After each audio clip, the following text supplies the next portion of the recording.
نحمده ونصلي على رسوله الكريم أما بعد فأعوذ بالله من الشيطان الرجيم بسم الله الرحمن الرحيم عما يتساءلون عن النبأ العظيم وقال الله تعالى في مقام آخر يا أيها الناس اتقوا ربكم إن زلزلة الساعة شيء عظيم أو كما قال الله تبارك وتعالى اللهم صل على سيدنا محمد وعلى آل سيدنا محمد وبارك وسلم۔ میرے محترم بزرگوں اور عزیز ساتھیوں، دنیا کا عام دستور یہ ہے کہ اگر بڑے کسی چیز کو بڑا کہیں تو یقیناً وہ چیز بہت بڑی مانی جاتی ہے۔ تو اللہ رب العزت جو خود عظیم ہے، ارفع و اعلی ہیں، سب سے بڑے ہیں، اگر وہ کسی چیز کو بڑا کہہ دیں تو یقیناً وہ چیز بہت بڑی ہوگی۔ قرآن کریم پر اگر نظر دوڑائی جائے تو اللہ تبارک و تعالی نے قیامت کے تعلق سے ایک جگہ پہ فرمایا نبأ عظیم، یعنی ایک بڑی خبر۔ اللہ تعالیٰ فرماتے ہیں عما یتساءلون عن النبأ العظیم، کہ میرے پیغمبر یہ لوگ آپ سے سوال کر رہے ہیں ایک بڑی خبر کے بارے میں۔ یہ بڑی خبر کیا ہے؟ ہم نے دنیا کے اندر بڑی خبریں سنی۔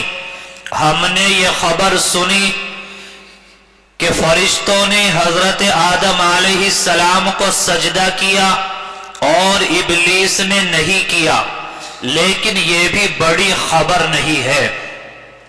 ہم نے خبر سنی کہ حضرت آدم علیہ السلام کو جنت سے زمین پر اتارا گیا، ان کی پوشاک اتار دی گئی، لیکن یہ بھی بڑی خبر نہیں۔ ہم نے خبر سنی کہ نوح علیہ السلام کے زمانے میں پوری دنیا کے اندر سیلاب آیا اور پوری قوم غرق ہو گئی، تباہ ہو گئی، لیکن یہ بھی بڑی خبر نہیں۔ ہم نے خبر سنی کہ ایک پیغمبر علیہ السلام کے بدن سے لوہے کی کنگھی سے گوشت کو علیحدہ کر دیا گیا، لیکن یہ بھی بڑی خبر نہیں۔ ہمیں بتایا گیا کہ حضرت ابراہیم علیہ السلام ان کو نار نمرود میں ڈالا گیا، لیکن یہ بھی بڑی خبر نہیں۔ قوم عاد پر عذاب آیا، قوم سمود پر عذاب آیا، قوم شعیب پر عذاب آیا، لیکن یہ بھی بڑی خبر نہیں۔ حضرت موسیٰ علیہ السلام کی بد دعا کی وجہ سے فرعون کو اور اس کے ہمراہیوں کو دریائے نیل کے اندر غرق کر دیا گیا، لیکن یہ بھی بڑی خبر نہیں۔ حضرت عیسیٰ علیہ السلام کو زندہ آسمانوں پر اٹھا لیا گیا، لیکن یہ بھی بڑی خبر نہیں۔ تو وہ بڑی خبر کیا ہے؟ بے شمار پیغمبر دنیا کے اندر آئے، انہوں نے بڑی خبر سنائی۔ سب سے آخر میں حضور اکرم صلی اللہ علیہ وسلم اس دنیا کے اندر تشریف لائے، آپ نے آ کر امت کو بڑی خبر سنائی۔ وہ بڑی خبر کیا ہے؟ صحابہ کرام فرماتے ہیں کہ ایک مرتبہ آپ علیہ السلام فجر کی نماز سے فارغ ہونے کے بعد آپ نے قیامت سے پہلے ظاہر ہونے والی چھوٹی اور بڑی نشانیوں کو بیان کرنا شروع کیا، یہاں تک کہ ظہر کا وقت ہو گیا۔ ہم نے ظہر کی نماز پڑھی، پھر آپ نے بیان کرنا شروع کیا، عصر تک آپ بیان فرماتے رہے اور قیامت سے پہلے ظاہر ہونے والی چھوٹی اور بڑی تمام تر نشانیوں کو بیان فرماتے رہے۔ یہ وہ بڑی خبر ہے جو پیغمبر علیہ السلام نے اس امت کو آ کر سنائی ہے۔ یہ قیامت کیا ہے؟ بارہا زبانوں سے یہ جملے جاری ہوتے ہیں، بارہا یہ باتیں سنی جاتی ہیں، لیکن قیامت کی جو ہولناکی ہے، اللہ کے سامنے پیش ہونے کا جو مرحلہ ہے، ان تمام تر چیزوں سے ہم لوگ ناواقف ہیں۔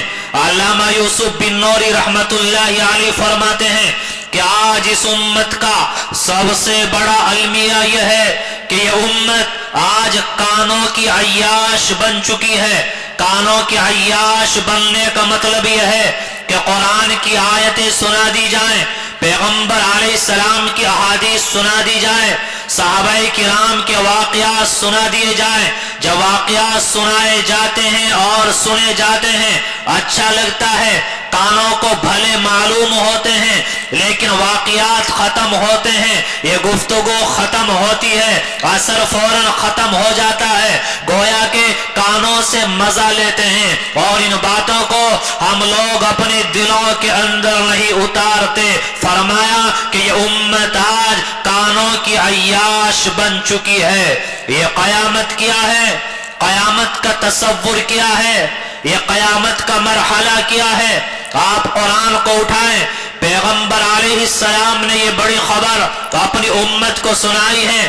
قرآن کریم کے اندر بے شمار آیتیں قیامت کی منظر کشی کر رہی ہے۔ اللہ قرآن میں فرماتے ہیں یا ایھا الناس اتقوا ربکم، اے لوگو اپنے پروردگار سے ڈرو، ان زلزلۃ الساعۃ شیء عظیم، کیونکہ قیامت کا زلزلہ یہ بڑا ہولناک زلزلہ ہے۔ یہ زلزلہ کیسا ہے؟ قرآن میں اللہ نے فرمایا یوم ترونہا تذہل کل مرضعۃ عما ارضعت، آپ جانتے ہیں کہ بچے کو دودھ پلانے والی ماں وہ اپنے بچے پر کتنی مہربان ہوتی ہے۔ کھانا بنا رہی ہو، کان بچے کی طرف لگے رہتے ہیں کہ کہیں بچہ رو تو نہیں رہا ہے۔ فرمایا جب قیامت قائم ہو جائے گی پریشانی کا عالم ہوگا۔ آپ اندازہ لگائیں کہ دودھ پلانے والی ماں وہ دودھ پیتے بچے کو بھول جائے گی۔ فرمایا وَتَضَعُ كُلُّ ذَاتِ حَمْلٍ حَمْلَهَا، آپ جانتے ہیں جو عورتیں حاملہ ہوتی ہیں آج جب وہ بچہ جنتی ہیں تو آج کل نارمل نہیں بلکہ آپریشن سے اکثر بچے پیدا ہو رہے ہیں۔ تو اللہ فرماتے ہیں کہ قیامت کا منظر ایسا منظر ہوگا کہ وہاں کا خوفناک منظر جب سامنے آئے گا، وہاں کی گرمی، وہاں کے عذابات، وہاں کی پریشانیاں جب انسان اپنی آنکھوں سے دیکھے گا۔ فرمایا وَتَضَعُ كُلُّ ذَاتِ حَمْلٍ حَمْلَهَا، کہ حاملہ عورتوں کے حمل ساقط ہو جائیں گے۔ فرمایا وَتَرَى النَّاسَ سُكَارَى وَمَا هُمْ بِسُكَارَى، آپ لوگوں کو دیکھو گے تو آپ کو نظر آئے گا کہ لوگ نشے کی حالت میں ہیں۔ وَمَا هُمْ بِسُكَارَى، وہ نشے میں نہیں ہوں گے، وَلَكِنَّ عَذَابَ اللَّهِ شَدِيدٌ، لیکن وہ اللہ کے عذاب میں گرفتار ہوں گے۔ قیامت کے بارے میں اللہ نے فرمایا اِذَا السَّمَاءُ انفطرت، جب آسمان پھٹ جائے گا۔ ایک جگہ پہ فرمایا وَيَوْمَ تَرَى الْأَرْضَ، کہ آپ زمین کو دیکھو گے زمین پھٹ چکی ہوگی۔ اور اللہ نے ایک جگہ فرمایا اِذَا زُلْزِلَتِ الْأَرْضُ زِلْزَالَهَا، کہ جب زمین کے اندر زلزلہ آئے گا فرمایا کہ انسان حیران و پریشان ہوگا اور زمین کے اندر جو کچھ دفن ہے زمین سب کچھ نکال کر پھینک دے گی۔ وَقَالَ الْإِنسَانُ مَا لَهَا، انسان تعجب کرے گا یہ کیا ہو گیا۔ يَوْمَئِذٍ تُحَدِّثُ أَخْبَارَهَا، اور زمین اپنی خبریں بیان کریں گی۔ آج میرے بھائیوں، ماں اور باپ پر جان نچھاور کرنے والے اور بھائی اور بہنوں سے محبت اور پیار کرنے والے، ان کا عالم کیا ہوگا۔ اللہ 30ویں پارے میں فرماتا ہے یوم یفر المرء من اخی، انسان اپنے بھائی سے بھاگے گا، اپنی ماں سے، اپنے باپ سے اور اپنے دوست سے اور اپنی بیوی سے، سب کو پہچاننے سے انکار کرے گا۔ ہر کوئی حیرانی اور پریشانی کے عالم میں ہوگا۔ یہ بڑا عجیب منظر ہوگا۔ تو قیامت کا مرحلہ اس سے ہر کسی انسان کو گزرنا ہے۔ آج ہم دنیا کے اندر آئے ہیں، آج ہم لوگ یہ سمجھ رہے ہیں کہ ہم کوئی بھی گناہ کرتے رہیں، اللہ کی نافرمانیاں کرتے رہیں اور چھپ چھپ کر ہم اللہ کو ناراض کرتے رہیں، کسی کو کیا پتا چل رہا ہے؟ میرے بھائیو، آپ جانتے ہیں آج کل کیمرہ وجود میں آ گیا، کہیں مارکیٹ میں جائیں، دکانوں پر جائیں، گھروں میں جائیں، کیمرے لگے ہیں اور وہاں سب کچھ ریکارڈ ہو رہا ہوتا ہے۔ یہ کیمرے آ جائے، قیامت کے منظر کو سمجھنا اور آسان ہو گیا، جب آج کے کیمرے میں کئی مہینے کا ریکارڈ رہ سکتا ہے اور چپ نکال کر جب تک چاہیں آپ اس کو محفوظ رکھ سکتے ہیں، کیمرے کی آنکھ آپ کو دیکھ رہی ہوتی ہے۔ تو اللہ تبارک و تعالیٰ نے انسان کو پیدا کیا، یہ اچھے اعمال کرے یا برے اعمال کرے، اللہ تعالیٰ نے ایک نہیں بلکہ ہر انسان کے ساتھ 4 گواہ بنائے ہیں جن کی طرف ہمارا کوئی خیال بھی نہیں جاتا۔ قرآن کے اندر اللہ تعالیٰ فرماتے ہیں اليوم نختم على افواہہم وتکلمنا ایدیہم وتشہد ارجلہم بما كانوا یکسبون، کہ جب قیامت کا دن قائم ہوگا، اللہ کے حضور انسان کو پیش کیا جائے گا تو انسان کی زبان پر مہر لگا دی جائے گی اور زبان بند ہو جائے گی۔ اب انسان کے اعضاء و جوارے یہ خود انسان کے خلاف گواہی دیں گے، ہاتھ بتائے گا کہ اللہ ان ہاتھوں کے ذریعے یہ کیا گناہ کرتا تھا، آنکھ بول کر بتائے گی یہ کیا گناہ کرتا تھا، انسان کے اعضاء و جوارے، انسان کے پاؤں یہ بول کر بتائیں گے کہ اللہ اس نے کہاں کہاں اور کیسی کیسی آپ کی نافرمانیاں کی ہے اور آپ کے احکامات کو توڑا ہے، آپ کو ناراض کیا ہے۔ تو پہلا گواہ وہ انسان کے اعضاء و جوارے ہیں، اور دوسرا گواہ فرمایا قرآن میں اللہ فرماتے ہیں وَإِنَّ عَلَيْكُمْ لَحَافِظِينَ كِرَامًا كَاتِبِينَ، اللہ نے 2 فرشتوں کو متعین کیا ہے جو انسان کے اچھے اور برے اعمال کو لکھ رہے ہیں، یہ دوسرے گواہ ہیں۔ اور اسی طرح فرمایا کہ تیسرا گواہ وہ انسان کا نام اعمال ہے، وہاں ایک ایک چیز کا اندراج کیا جا رہا ہے، ایک ایک عمل کو لکھا جا رہا ہے۔ اور چوتھا گواہ فرمایا یومئذ تحدث اخبارہا، کہ جس دن زمین اپنی خبریں بیان کرے گی، زمین اللہ کے سامنے گواہی دے گی اللہ اس نے میرے اوپر سجدہ کیا تھا، نماز پڑھی تھی، رکوع کیا تھا، قرآن کی تلاوت کی تھی، اللہ تیری یاد میں آنسو بہائے تھے، مولا تجھے یاد کیا تھا۔ اور زمین کا وہ حصہ جہاں گناہ کیے جاتے ہیں، اللہ اس نے میرے اوپر بیٹھ کر شراب پی تھی، اس نے گناہ کیا تھا، اس نے غیبتیں اور چغلیاں کی تھی، اللہ دوسروں پر الزام لگایا تھا، دوسروں کے حقوق کو تلف کیا تھا، تو زمین کا وہ ٹکڑا بھی انسان کے خلاف گواہی دے گا۔ میرے بھائیوں، کسی دکان میں کیمرہ لگا ہو، آپ وہاں کوئی غلط کام نہیں کرتے، کیمرے میں ریکارڈ ہو جائے گا، تو اللہ تبارک و تعالیٰ نے ہر انسان کے لیے یہ 4 گواہ بنائے ہیں جو کل قیامت کے میدان میں انسان کے خلاف گواہی دیں گے۔ ہم مزے میں موبائل کا غلط استعمال کر رہے ہوتے ہیں، مونڈوں پر بیٹھے فرشتے وہ لکھ رہے ہوتے ہیں، اللہ وہ ہمیں دیکھ رہا ہوتا ہے، زمین گواہ بن رہی ہوتی ہے، اعضاء و جوارے وہ ہمارے خلاف گواہ بن رہے ہوتے ہیں، اللہ کے فرشتے وہ ہمارے خلاف گواہ بن رہے ہوتے ہیں، اور ہمارا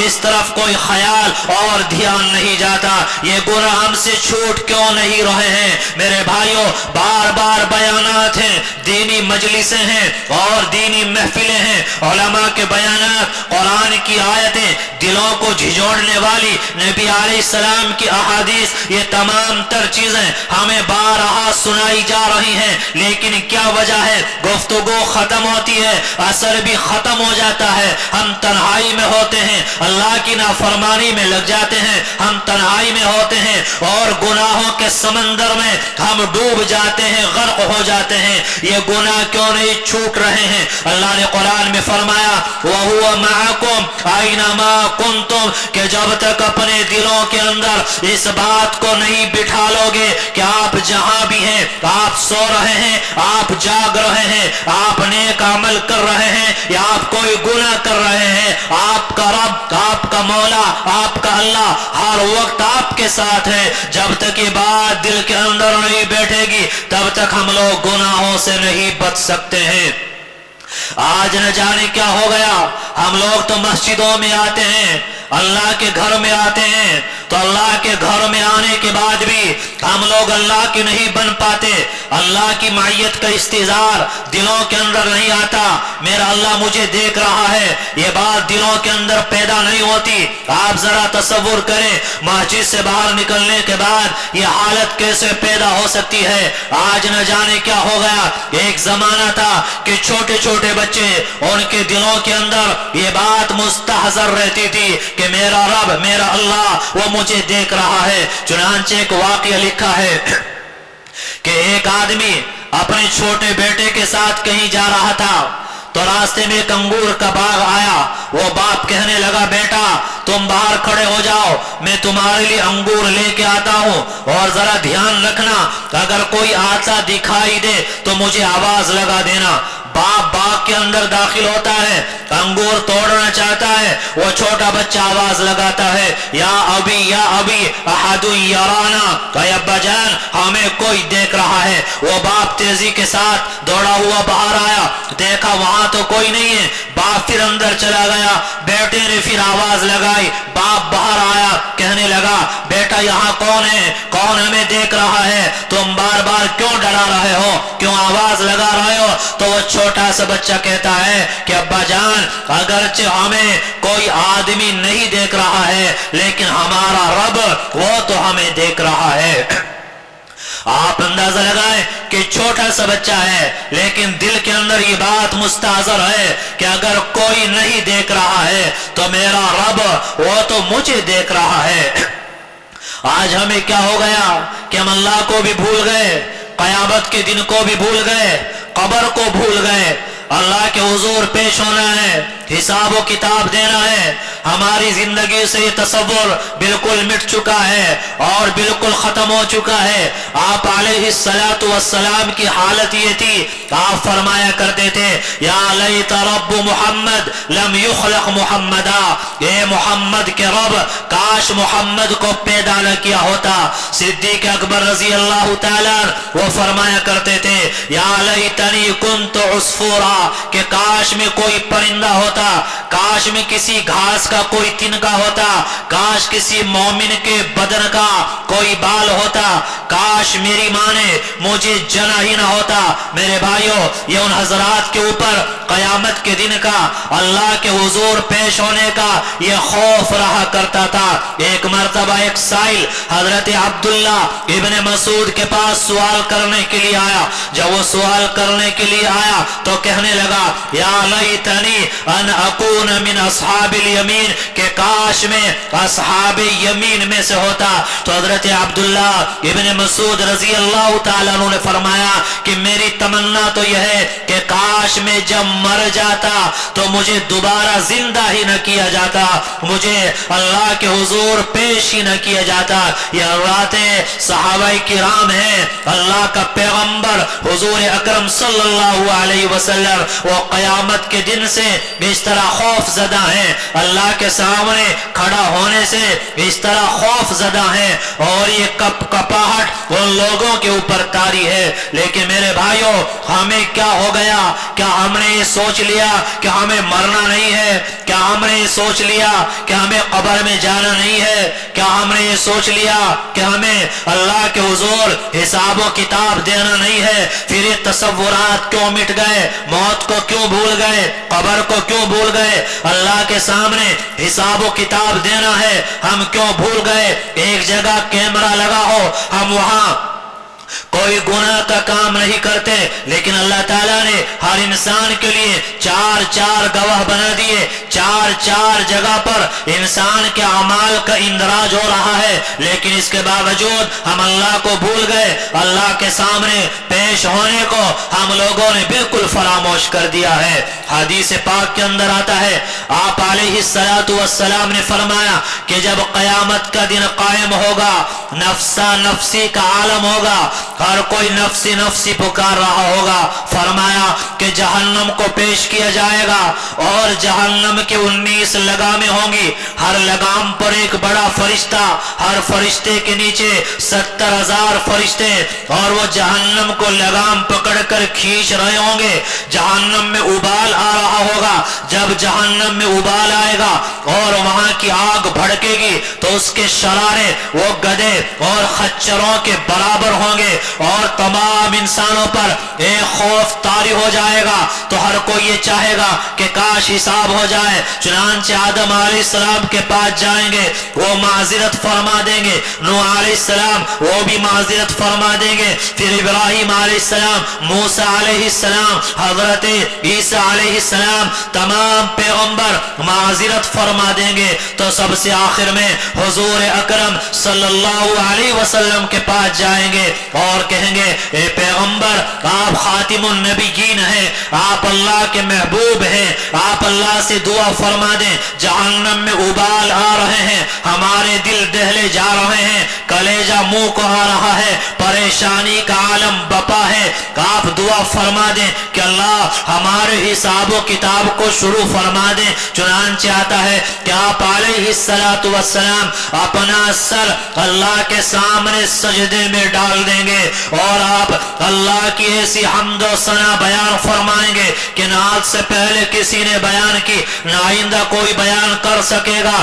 اللہ تعالیٰ کو رحم آئے گا، فرمائیں گے یا محمد سل توتا، کہ آپ سوال کیجئے آپ کو دیا جائے گا، وشفا تشفا، آپ سفارش کیجئے آپ کی سفارش قبول کی جائے گی۔ آپ علیہ السلام فرمائیں گے اے اللہ، یہ ساری کی ساری انسانیت یہ پریشانی کے عالم میں مبتلا ہے، آپ ان کا حساب و کتاب شروع فرما دیجئے۔ تو اللہ تبارک و تعالی فرمائیں گے ٹھیک ہے، حساب و کتاب شروع کیا جاتا ہے، آپ کسی کو حساب دینے کے لیے سامنے پیش کریں۔ میرے بھائیوں، جب اللہ یہ فرمائیں گے کہ سارے انسانوں میں سے آپ کسی کو پیش کریں جو ہمارے سامنے کھڑا ہو کر حساب دے سکے، علماء نے لکھا ہے کہ بڑوں بڑوں کے پیتے پانی ہو جائیں گے۔ آپ اندازہ لگائیں کہ جہاں انبیاء وہ نفسی نفسی پکار رہے ہوں گے تو کوئی انسان کیسے ہمت کر سکتا ہے کہ اللہ کے حضور جا کر وہ اپنا حساب و کتاب پیش کرے؟ سب پر ایک پریشانی کا عالم بپا ہوگا۔ تو آپ علیہ السلام صدیق اکبر رضی اللہ تعالیٰ عنہ سے فرمائیں گے اے ابو بکر، تم آگے آؤ، اللہ کے سامنے اپنا حساب و کتاب پیش کرو۔ صدیق اکبر رضی اللہ تعالیٰ وہ رونا شروع کریں گے اور فرمائیں گے کہ اللہ کے پیغمبر، اسلام سے پہلے میری زندگی اکثر گزر چکی ہے، اسلام کے بعد کی میری زندگی بہت تھوڑی سی ہے، میں اللہ کے سامنے کیا حساب دوں؟ لیکن اللہ کے نبی فرمائیں گے جاؤ حساب پیش کرو۔ تو وہ جائیں گے اللہ کے نبی کی طرح اپنا سر سجدے میں ڈال دیں گے، اور جیسے اللہ کے نبی نے اللہ کی حمد و ثنا بیان فرمائی تھی تو ابو بکر رضی اللہ تعالیٰ اسی طرح اللہ کی حمد و ثنا بیان فرمائیں گے۔ اللہ فرمائیں گے اے ابو بکر، تو نے دنیا میں میرے پیغمبر کا ساتھ دیا تھا، آج پھر ان کی طرح تو سجدے میں پڑا ہوا ہے۔ میرے پیغمبر نے دنیا میں فرمایا تھا کہ میں نے سب کے احسانات کا بدلہ دے دیا ہے، ابو بکر تیرے احسان کا بدلہ قیامت کے دن اللہ عطا کرے گا، آج وہ احسان چکانے کا وقت آیا ہے۔ ابو بکر، جنت کے 8 دروازے تمہارے لیے کھلے ہیں، جس دروازے سے چاہتے ہو داخل ہو جاؤ۔ پھر حضرت عمر کو پیش کیا جائے گا، حضرت عثمان، حضرت علی، ان سب کو بغیر کسی حساب کتاب کے جنت کے اندر داخل کر دیا جائے گا۔ میرے بھائیوں، اس حدیث سے اور اس واقعے سے ہمیں یہ سبق ملتا ہے کہ جہاں انبیاء وہ نفسی نفسی پکار رہے ہوں، جہاں یہ بڑے بڑے اکابر صحابہ اور خلفائے راشدین حساب کتاب دینے سے کپ کپا رہے ہوں اور